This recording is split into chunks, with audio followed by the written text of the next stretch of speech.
Right. Hopefully everything is well and everyone can hear and see my screen. You should. It looks great. Would you like an introduction? Yeah, sure. So you don't have to have one, but I'm excited to give this one. So I'm introducing our final speaker today, which is the newly minted Dr. Michelle Fung. She just defended her thesis recently, and she is at UCLA. She's going to talk to us about 3 exciting applications: cities, voting, and spider DUIs. So take it away, Michelle. Great, thank you. Thanks to both Heather and Mason for having me, and also to everyone for being here today. I'm going to be talking about, as mentioned, cities, voting, and spider DUIs. Specifically, I'd like to acknowledge the NSF for their support on this work, and this is also in collaboration with Mason, as I mentioned. So I'm going to start by giving some background on topology. Some of this is going to be review that you've already seen at some point today, but hopefully it'll help solidify some of this information. And then I'm also going to be talking a little bit about background on the specific methods that are being used on these data sets, which were introduced in a paper by Mason and myself. And then I'm going to get into talking about the actual data sets. The first application is going to be to voting at the precinct level. The next one is going to be to city-street networks and comparing cities across the globe, but also comparing points within a city. And then the last is going to be to spiders on drugs, which I will talk more about later, and I've saved it till the end so that you have something to look forward to. Okay, so what is persistent homology? So you've probably heard some version of this a couple of times today, but basically it's an attempt to make rigorous the concept of like finding the shape of a point cloud. So if I show you this picture of a point cloud, you might be able to tell me that it's a Pokemon and that it in fact is Jigglypuff. But if I were to say, take this picture, rotate it, bend it, put it in like a really high dimensional space that we can't actually visualize, it would be a lot harder to like understand what it is. So basically with persistent homology, what we want to do is we want to take data, which might be in some space that we're not capable of visualizing, and we want to find the topological features in such a way that we can characterize that shape. So for something like this point cloud, we would take it, turn it into something called the filtered simplicial complex, and then we would compute its persistent homology in order to find the topological features. There are a lot of different ways of getting from the point cloud to the simplicial complex step. I'm going to be talking about a couple of different ones. But the sort of most common classical ways to take like a point cloud, then maybe do something like place an epsilon ball over every point of that point cloud, see what happens as the balls get bigger and bigger, and then eventually as the balls get big enough, you're going to start to see like holes form. So in 0 dimension, that would be like connected components. And then in 1 dimension, that would be loops. In 2 dimensions, sometimes we think of like rooms. So you could think of the space that you're sitting in or like the space on the inside of a torus. And we continue to higher dimensional correlates. So based off the Jigglypuff that I showed you, this would be one potential filtered simplicial complex where we've done precisely that. We've placed an epsilon ball at every point of the Jigglypuff, and then we can eventually see that the eyes sort of appear and the ears appear. And we can track the various homological features through all of the scales. So for example, this hole here is an eye, and we're actually seeing the same topological feature as we increase the epsilon ball size. Okay, so once we have a persistent homology, we can represent it in a number of different ways. In this talk, I'm going to be using persistence diagrams. How we can read persistence diagrams is every point on the diagram is going to be a topological feature. Here I've got pink points to represent H0, which is going to be your connected components, and blue points to represent H1, which is going to be loops. And basically the x-axis is going to be the step of the filtration at which the homological feature is born, and the y-axis is going to be the death. You could choose many, many different ways of representing persistent homologies. You've seen a bunch in the other talks today. The reason we use this particular one is because it turns out to work nicely with the kinds of machine learning methods that we were interested in using. Okay, so now I'm going to move on to talking about 2 different ways of turning a data set, usually a point cloud, into a filtered simplicial complex. Both of these were introduced in a paper by Mason and myself, which is available on the archive and currently in press. So the first is something that we call the adjacency construction, and this is designed to work basically on networks. So if you have a network that has nodes and edges, which indicate adjacency, you can use that network adjacency to define simplices. basically if any n+1 nodes are pairwise adjacent, then we would put an n simplex there. And then what we're going to do is for the filtration, we're going to build it based off of data that's assigned to the nodes. So for example, in this image, we have this network where the nodes are colored. We could start by putting in all of the yellow nodes and the connections between them, then the pink nodes, the connections, and any simplices that form, then purple, then blue, and steps B through E in this particular image would be our filtered simplicial complex, and we could compute the persistent homology of that. The other method, which is based on something called the level set method, which is used a lot in front propagation and image processing. So the level set method was developed by Osher et al., and we've adapted it to basically create a type of filtered simplicial complex. And essentially how the level set method works is you start with a surface, you imagine it as a slice of a higher dimensional surface, and then you evolve it using the level set equation. And this is going to be equivalent to front propagation in your lower dimension. So for example, we have this 2D image. You could think of this 2D image as being a slice of a larger 3D image, and we could move that 3D image using the level set equation through space. And what that would do is it would push, depending on our choices of velocity field, but if we used a constant normally pointed outward velocity field, it would push the boundaries of the image outwards. So as we evolve, you can see that the holes start to fill in as the boundaries of the image push towards each other. So how we would use that for persistent homology is we would start with some kind of data set in image form. In our case, that's often going to be maps, but I'm going to talk about a few other things in this talk. And then we're going to evolve that image according to the level set equation, and we're going to put that image onto a triangular grid, which is how we're going to turn it into a simplicial complex. So basically, the grid points, the edges, and then the cells are going to actually be what defines the simplicial complex that we get out. So we start with the image, which we've now imposed over some kind of triangular grid. And then as we evolve it outward, we're going to get more and more grid cells into the image. And eventually you would cover the entire plane of the image and you would stop evolving. Okay. So the first application I'm going to talk about is to voting data. And this is the LA Times precinct level voting data. It was compiled in 2016 by the LA Times data visualization team, and it contains precinct level voting results for everything that happened in the November 2016 election. The data is broken down by county. So there are 58 total counties in California, and the counties vary pretty wildly in size. So you have some counties which have as few as like 3 precincts, and then other counties like Los Angeles, for example, has thousands of precincts. If you've ever tried to work with election data before, you may be aware already that like having voting data on this scale at this level is really, really rare, especially in a clean format.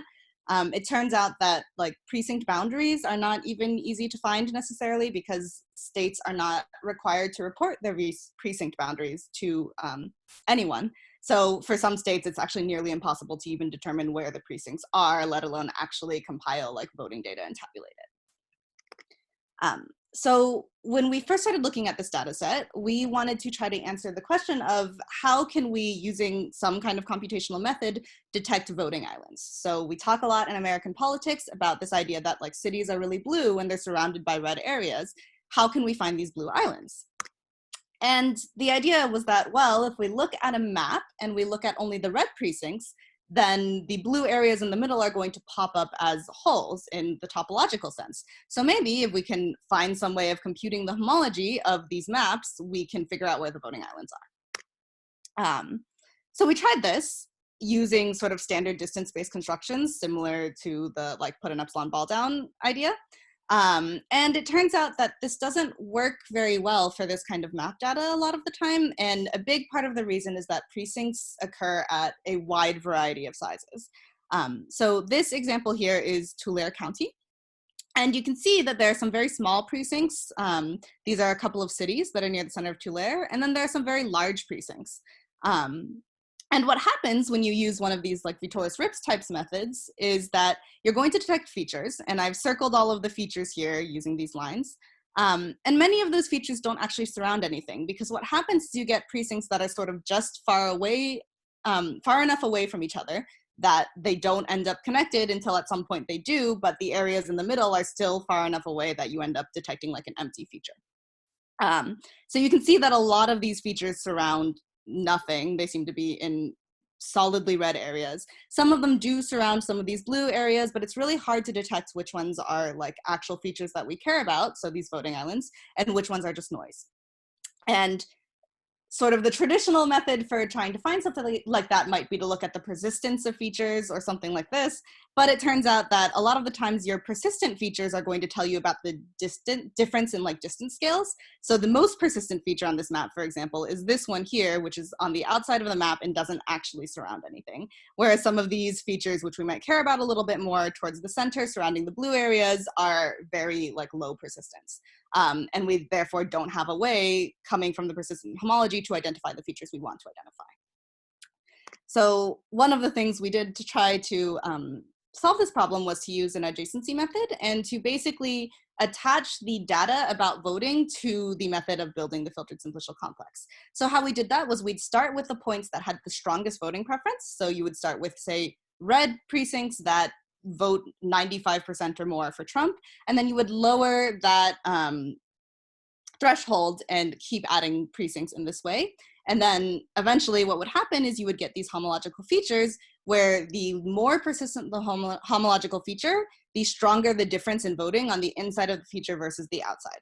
So the most persistence features here are going to be like dark red or medium red precincts that surround blue areas, but we also get some lower persistence features, which are going to be like red areas surrounding lighter red areas, for example, can happen. And so in this case, we end up with persistence being like an interpretable idea, which is really nice and is something that we didn't have with these like traditional distance-based constructions. However, if we look at these features, we can see they're not like geographically super interpretable. I think Yakub mentioned earlier in his talk that we don't necessarily have good ways of going from a persistent homology to the generators. And so like if we look at what the generators of these features are, we can kind of see that there are blue areas in the middle of these loops, but a lot of the loops don't really look geographically like the precincts that form them. So the idea behind the level set method was that we would be able to start with a map, the image of the map, rather than starting with individual points, and that this would help us do a better job of capturing these geographic features.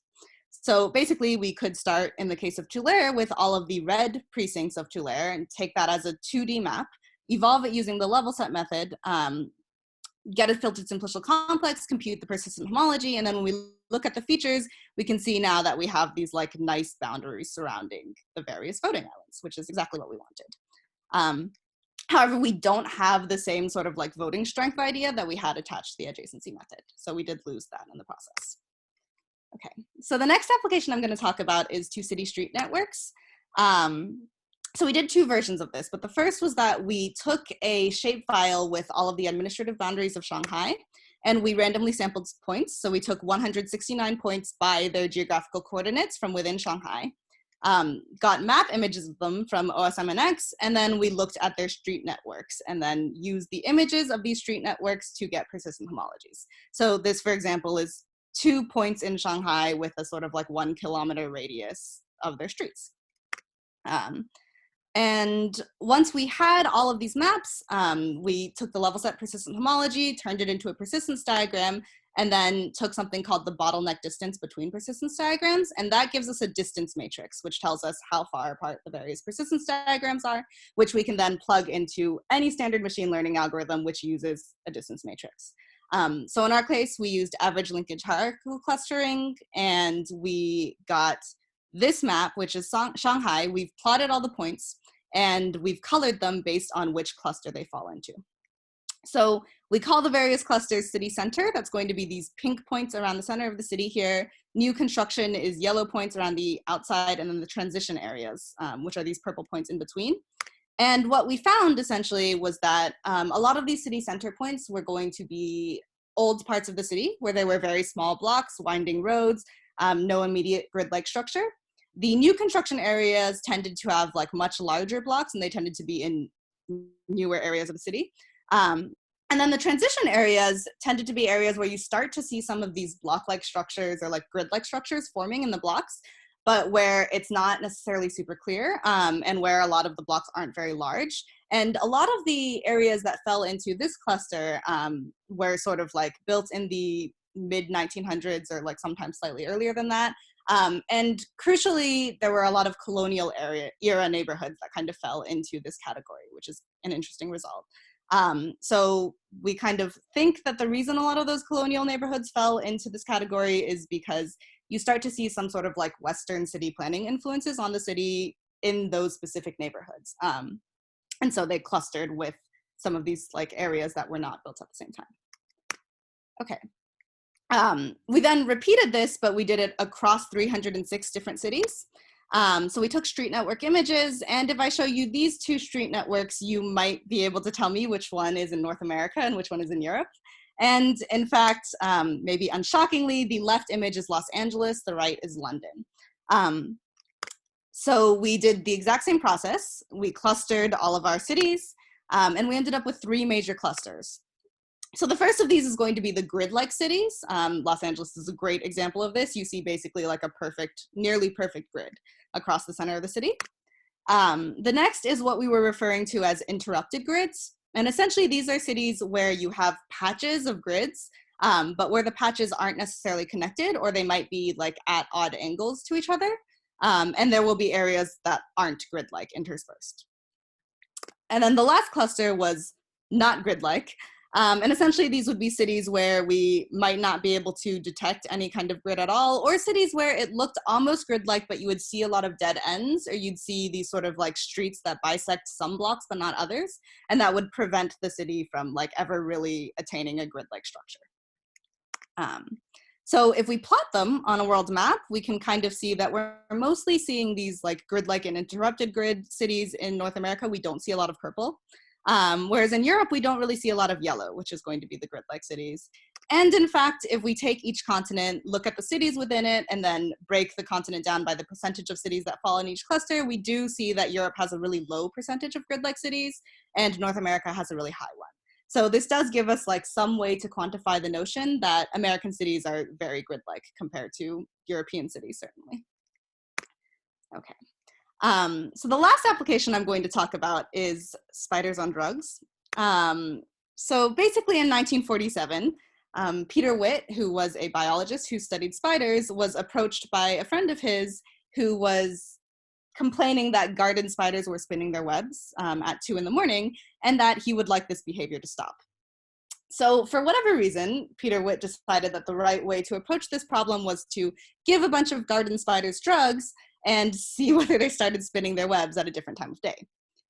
Unfortunately, they did not, so the experiment was a failure. But what he did realize is that maybe unshockingly, giving spiders drugs affects the way that their webs look. So he started taking pictures of many of these spider webs, eventually wrote some papers and a book on it. And then in 1995, for some reason, NASA decided to repeat his experiments using sort of like new crystallography techniques to try to statistically quantify the ways in which these webs were different. So what we did is we took images of spider webs, some from Peter Witt and some from NASA, that had been given various doses of drugs, and then we tried to classify them using their level set persistences. So this is what a normal spider web looks like. In a normal spider web, we should see like a clear center. We should see radial sort of like spokes coming out of the center, and then we should see ring structures surrounding the center.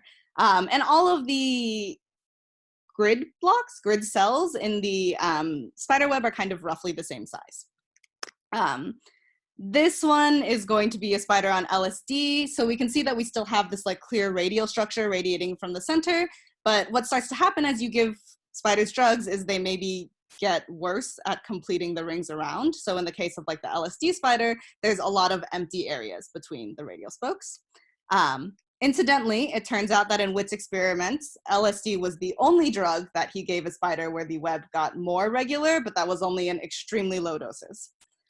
So it's very unclear whether that's a real result or not.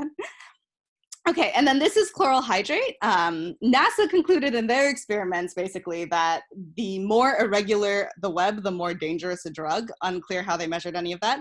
But for this web, we can see that there's kind of a center. It's not super easy to identify. The radial pattern has become really irregular. We see like sort of bends in some of these radial web strands. And we don't really see any completed rings at all. So what happened was we took 7 images of drugs or spiders on various drugs, and then we clustered them, and we found via hierarchical clustering that there appeared to be 3 different clusters. The first was the drug-free spider by itself, so that's good. We managed to locate the one normal spider web. The next cluster was marijuana, peyote, and LSD, and in these spider webs, we see the radial structure still, but we don't see completed rings anymore. And the last cluster is speed, chloral hydrate, and caffeine. These are the webs that look really, really messed up. Noticeably, caffeine is here, so maybe drink a little bit less coffee if you're worried about your spider web looking like this. Okay, and I think references and questions. Before I open up to questions, briefly in case you missed it earlier, along with Heather, Mason, and Al Volkening, we're going to be doing an AMS short course on mathematical methods for mostly social data. So if you're interested in that topic, please join us next January. Thank you.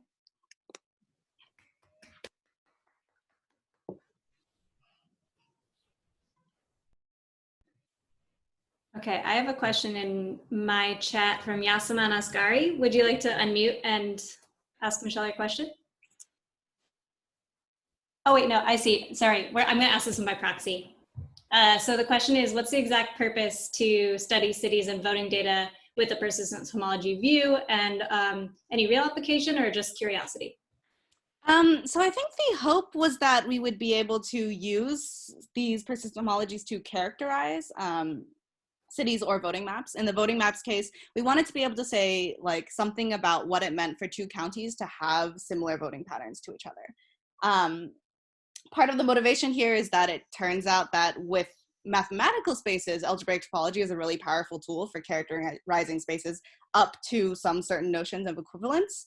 So that's kind of what we're aiming at in a larger sense. More work needs to be done to extend our current results to a world where we can actually talk about those kinds of notions of equivalence.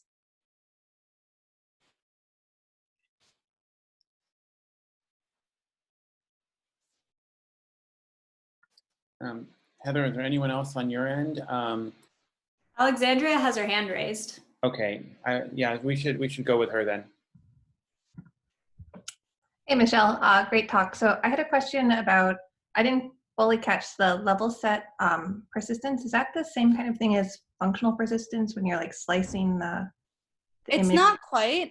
So functional persistence is related to like sub-level set persistence is often what it's a neighbor. Our version of level set persistence is basically you use like evolution according to a PDE to define what your filtered simplicial complex looks like. So level set in the sense of like the level set method for image processing rather than looking at level sets of some function that's already defined. And is there a reason not to do that method?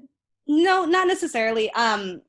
So you would use sub-level set persistence for something like it's actually our adjacency method is really similar, where what you want to define your like notion of persistence is like adherence to some function.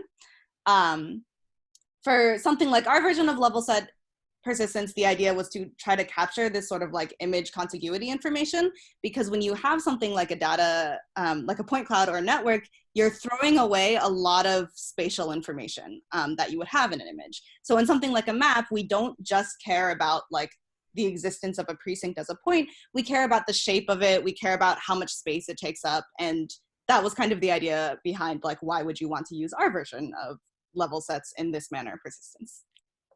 Thank you.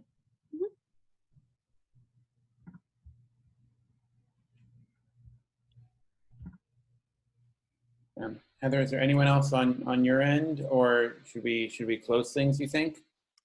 No one else on my end.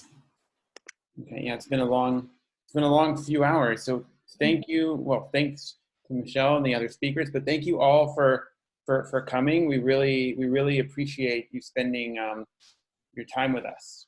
Appreciate it very much. Yeah, thank you.